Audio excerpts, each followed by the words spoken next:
Welcome to Automation Desk. Please like and subscribe for get more informative videos related to inverter and PLC programming. बिस्मिल्लाहिर्रहमानिर्रहीम। अस्सलाम वालेकुम viewers, आज का हमारा जो टॉपिक है इसके अंदर हम देखने वाले हैं कि आर्डिनो के अंदर जो सीरियल मॉनिटर है ये क्या काम करता है और उसको किस पर्पज़ के लिए यूज़ किया जाता है। तो सीरियल मॉनिटर जो है ये बड़ी ही कमाल की चीज़ है। इसके अंदर हम क्या करते हैं कि अपना जो लैपटॉप होता है, अपना जो पीसी है हमारा, इसको हम आर्डिनो बोर्ड के साथ कम्युनिकेट करवा देते हैं। जिस तरह आपको नज़र आ रहा है हमने कम्युनिकेट करवाया भी हुआ है इसे, और हम जो है अपने पीसी से कोई भी जो डाटा है वो आर्डिनो को फिज़िकली भेज सकते हैं और उसको हम देख भी सकते हैं। इसके लिए कुछ छोटा सा जो प्रोग्राम है वो हमें राइट करने की ज़रूरत होती है। तो चलें हम शुरू करते हैं अपने प्रोग्राम को। सबसे पहले जो हमने कमांड लिखनी है वो है सीरियल डॉट बिगन, और इसकी बॉड रेट है 9600, यानी जिस बॉड रेट पे हमारा जो पीसी है वो आर्डिनो के साथ कम्युनिकेट होता है। तो ये हमारी सबसे पहली कमांड है।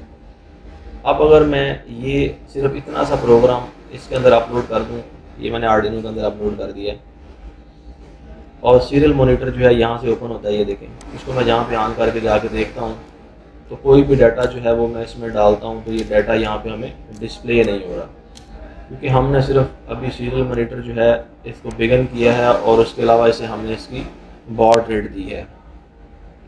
इसके अलावा फर्दर हमें कुछ प्रोग्राम लिखना पड़ेगा, यानी हमें इसे बताना पड़ेगा कि जो वैल्यू हम इसे दे रहे हैं वो इसको रीड करें। तो चलें जी, फर्दर वैल्यू जो है वो लिख लेते हैं। हम इसका जो कमांड है नेक्स्ट वो लिखते हैं। सबसे पहले हम इसका एक वेरिएबल डिफाइन करते हैं। मैंने वेरिएबल डिफाइन कर लिया कैर, और वेरिएबल को नाम दे देते हैं एक्स का।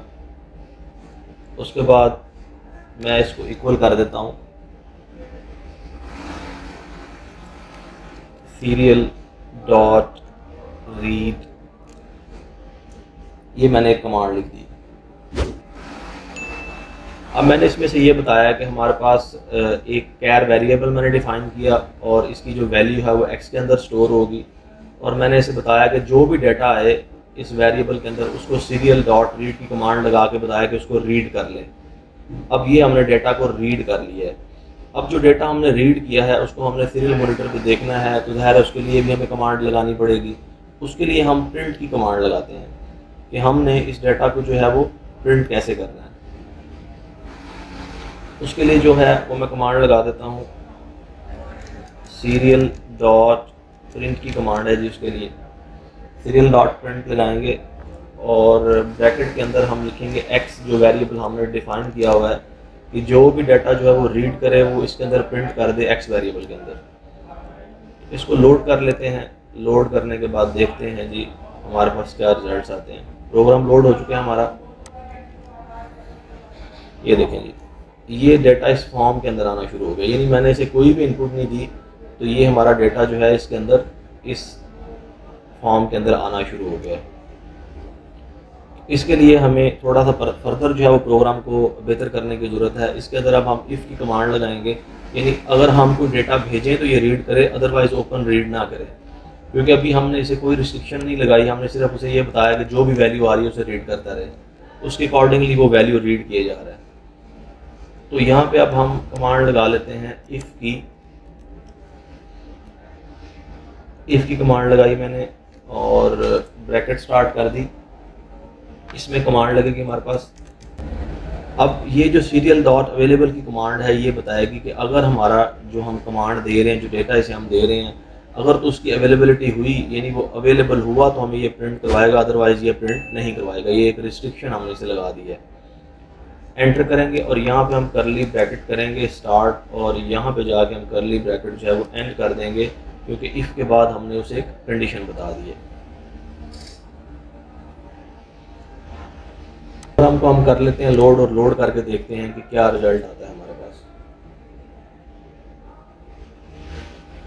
सीरियल मॉनिटर के अंदर जाएंगे। ये देखें जी, अब हमने जैसे इसके अंदर कंडीशन लगाई, यानी इफ़ की कमांड लगा दी कि अवेलेबिलिटी होती है तो डेटा डिस्प्ले करे। अब मैं यहाँ पे कोई भी करैक्टर लिखूंगा तो ये देखें जी, जे लिखा, ये डिस्प्ले होना शुरू हो गया। और जब हम बेसिकली जो डेटा की ट्रांसमिशन है वो हमारी TX और RX के जरिए हो रही होती है, ट्रांसमिट डेटा और रिसीव डेटा, जो कि आर्डिनो के ऊपर 2 पिन्स हमारी बनी हुई हैं। तो जैसे ही मैं यहाँ से कोई डेटा ट्रांसफ़र करता हूँ, ये देखें कि कोई भी डेटा जो मैं वो ट्रांसफ़र कर रहा हूँ, तो हमारे पास जो TX और RX की जो पिन है आर्डिनो के ऊपर वो भी ब्लिंक करते हैं। ये देखें जी, आपको नज़र आ रहा होगा साइड पे पिन जो है वो ब्लिंक करती हुई नज़र आ रही है।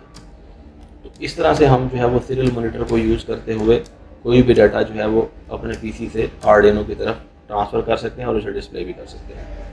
तो उम्मीद करता हूँ आज के टॉपिक की आपको अंडरस्टैंडिंग हुई होगी। अगर इससे रिलेटेड कोई क्वेश्चन होगा उनसे पूछ सकते हैं।